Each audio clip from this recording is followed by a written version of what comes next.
Assalamualaikum warahmatullahi wabarakatuh. Salam sejahtera bagi kita semua. Memperkenalkan, nama saya Zafira Yuda Putri dari Prodi Pendidikan Bahasa Jerman kelas B. Kali ini kami akan menjelaskan kalimat tanya dan kata tanya di bahasa Jerman serta cara penyusunannya dan jenis-jenis dan macam-macamnya.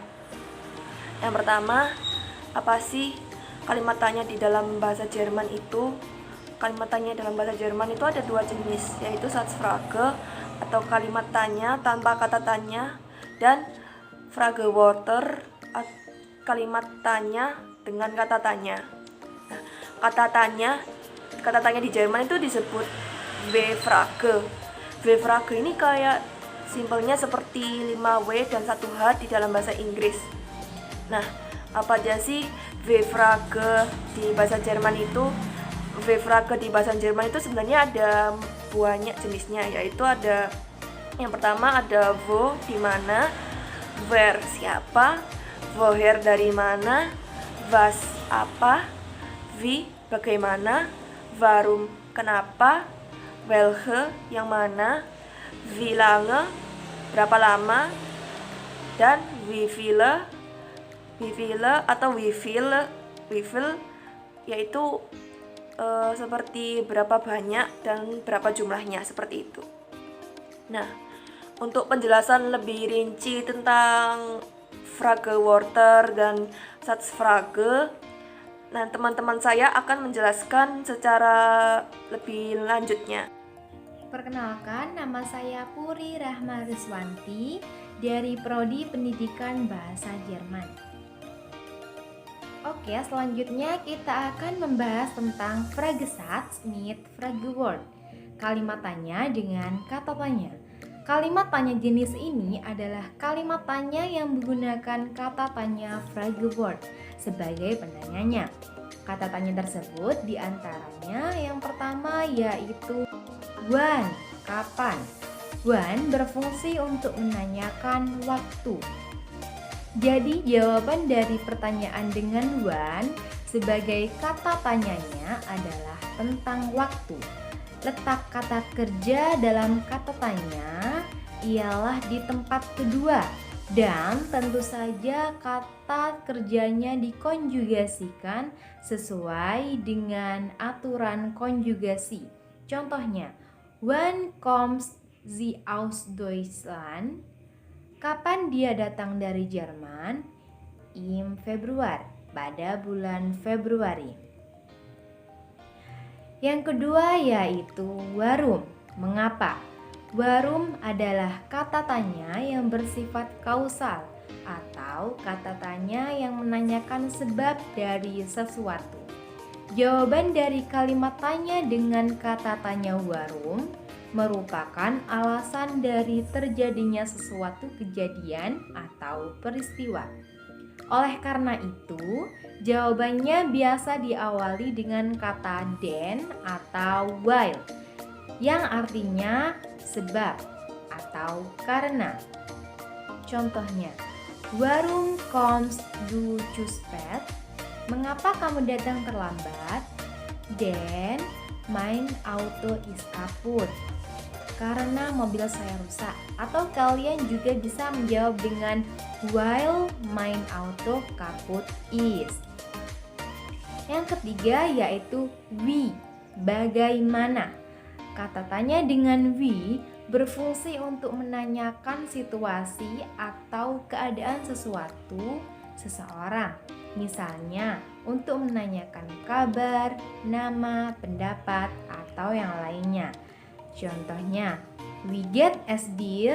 Bagaimana kabarmu? Danke, sehr gut. Und dir? Terima kasih, sangat baik. Dan kamu? Keempat yaitu wo, artinya di mana. Fragewort wo berfungsi untuk menanyakan tempat yang jawabannya adalah dengan datif objek. Contohnya, wo studierst du Monika? Di mana kamu belajar Monika? Ich studiere an der UNESA. Saya diikuti di UNESA. Yang kelima yaitu wohin, kemana? Kata tanya wohin disebut juga kata tanya direktif karena menanyakan tempat tujuan. Jawaban yang diberikan pun harus menunjukkan suatu tempat. Contohnya, wohin gehst du? Kemana kamu pergi? Ich gehe zur Uni. Saya pergi ke kampus. Yang keenam yaitu was, apa? Kata tanya was berfungsi untuk menanyakan benda, baik itu sebagai subjek maupun sebagai objek. Contohnya, was ist das? Apakah ini? Das ist ein Auto. Ini sebuah mobil. Atau juga was kauft der Vater? Apa yang ayah beli? Der Vater kauft ein Auto. Ayah membeli sebuah mobil. Yang ketujuh yaitu where, siapa. Kata tanya where berfungsi untuk menanyakan orang sebagai subjek.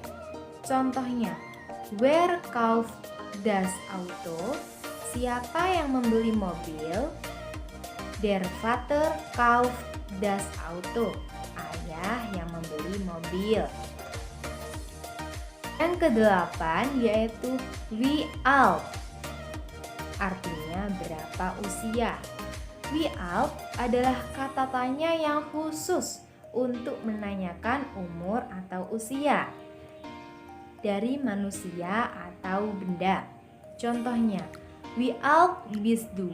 Berapa usia kamu? Ich bin 20 Jahre alt. Saya berusia 20 tahun. Yang kesembilan yaitu wie viele atau wie viel, artinya berapa banyak. Wie viele atau wie viel berfungsi untuk menanyakan sebuah jumlah tertentu. Setelah wie viele biasanya diikuti oleh sebuah substantif dalam bentuk plural tanpa artikel dan dipakai untuk menanyakan benda yang dapat dihitung. Sedangkan setelah wie viel diikuti oleh sebuah substantif dalam bentuk singular tanpa artikel dan digunakan untuk menanyakan kata benda yang tidak dapat dihitung. Contohnya, wie viele Geschwister hast du? Berapa banyak saudara yang kamu miliki? Ich habe 3 Geschwister. Saya memiliki 3 orang saudara. Kemudian contoh lagi. Wie viel Geld gebt ihr pro Monat aus? Berapa banyak uang yang kalian belanjakan per bulan? Seperti itu. Kemudian contoh yang ke-10. Wie lange? Berapa lama? Wie lange berfungsi untuk menanyakan durasi waktu. Contohnya, wie lange bist du schon in Surabaya? Sudah berapa lama kamu di Surabaya? Schon einen Monat bin ich hier. Sudah 1 bulan saya di sini. Oke, yang terakhir yaitu wie oft. Seberapa sering? Contohnya, wie oft gehst du schwimmen? Seberapa sering kamu pergi berenang? Zweimal pro Woche gehe ich schwimmen. 2 kali seminggu saya pergi berenang.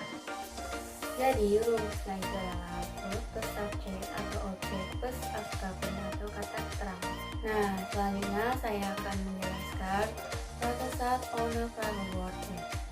Sebelum itu, perkenalkan dulu, nama saya Afia Falasipara di Fakultas Bahasa dan Seni jurusan Pendidikan Bahasa Jerman dari kelas 2022B.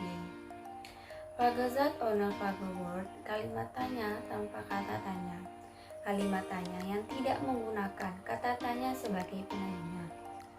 Disebut juga dengan Einzelzugfragen karena inti jawabannya hanya ya atau nein. Contoh untuk jawaban positif adalah ya, er kommt aus Deutschland.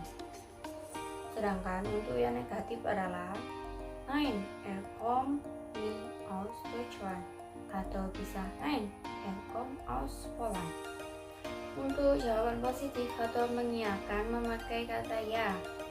Kalimat berikutnya adalah menggunakan kalimat pernyataan setelah mengiyakan seperti ya, ich habe einen Bruder. Sedangkan untuk jawaban negatif yakni nie dan kein, contohnya Nein, ich habe nie einen Bruder.